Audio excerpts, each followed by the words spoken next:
Nah, anak-anak, sebelum kalian membuat peta pikiran atau mind map, kalian harus menyiapkan peralatannya terlebih dahulu ya. Apa saja yang kalian perlu siapkan seperti yang ada di materi tadi. Yang pertama, tentunya kalian butuh teks yang akan kalian simpulkan. Teks tersebut bisa kalian baca di buku pena atau di buku pelajaran lainnya.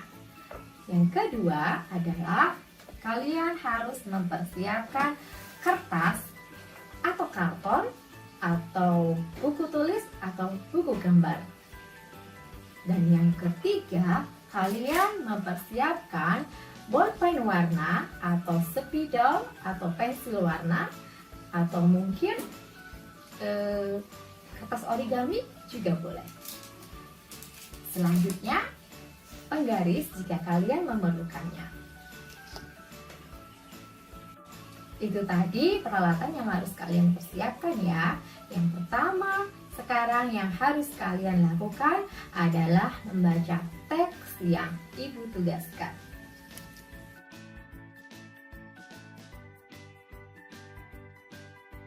Halo, assalamualaikum warahmatullahi wabarakatuh. Sekarang Ibu akan mempraktekkan bagaimana cara membuat mind map atau peta pikiran. Kali ini Ibu akan memberikan contoh tentang mind map bunga Edelweiss.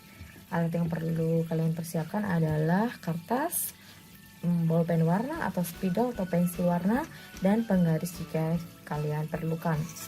Yang pertama, setelah kalian membuat atau membaca teks, yang pertama kalian lakukan adalah membuat headernya atau senternya di tengah-tengah, dan nanti itu akan kalian isi judul. Ya, dipersiapkan dulu. Di sini ya anak-anak, kita buat semenarik mungkin dan agak besar dari yang lainnya.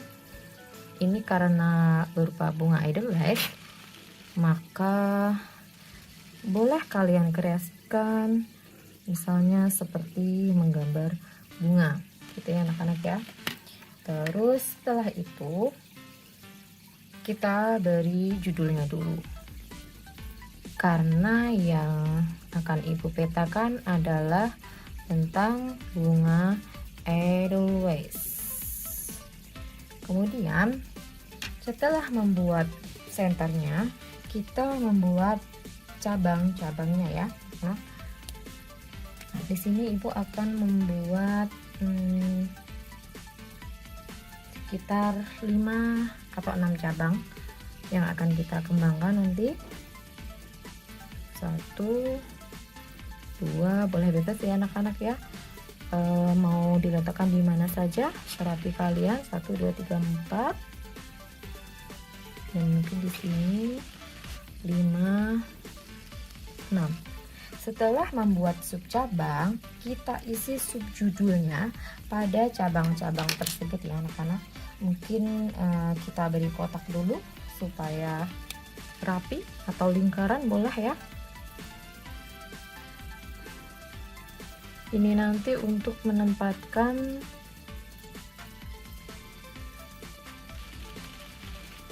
subjudulnya.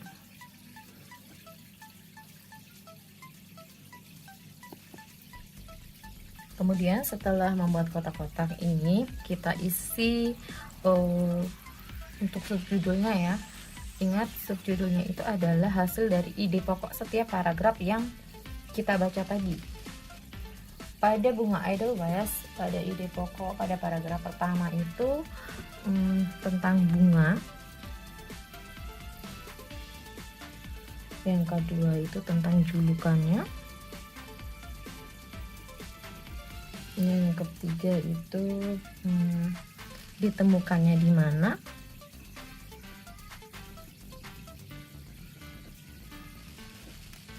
Selanjutnya adalah tentang hewan yang menyukainya.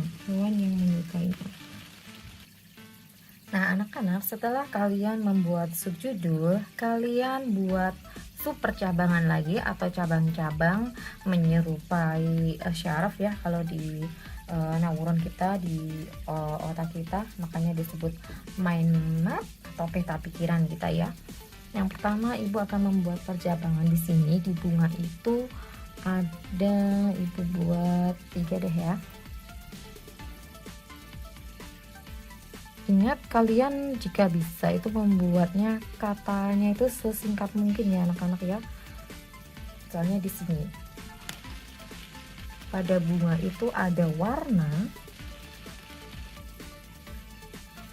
ada bagian tengah, dan ada kepala bunga. Kemudian pada warnanya kita cabangkan lagi, boleh menggunakan pulpen warna yang lain. Di bacaan tersebut ada 2 warna, yaitu warna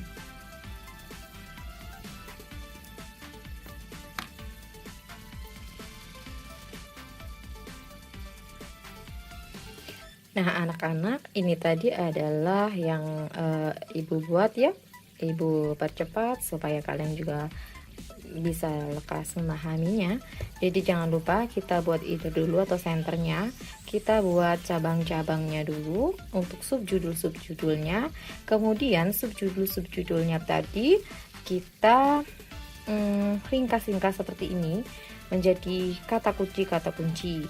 Lalu yang terakhir, kalian buat simpulan atau kesimpulan dari bacaan ini. Misalnya seperti ini, bunga Edelweiss mempunyai bunga berwarna putih kuning atau putih coklat, dan pada bagian tengahnya berwarna oranye. Pada kepala bunganya menyerupai aster.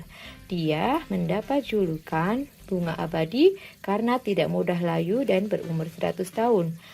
Bunga Edelweiss ditemukan di Gunung Gede dan Gunung Tengger atau Gunung Gede sampai Gunung Tengger. Kemampuannya adalah bertahan hidup di tanah tandus, mencari zat hara, membentuk mikrozoa.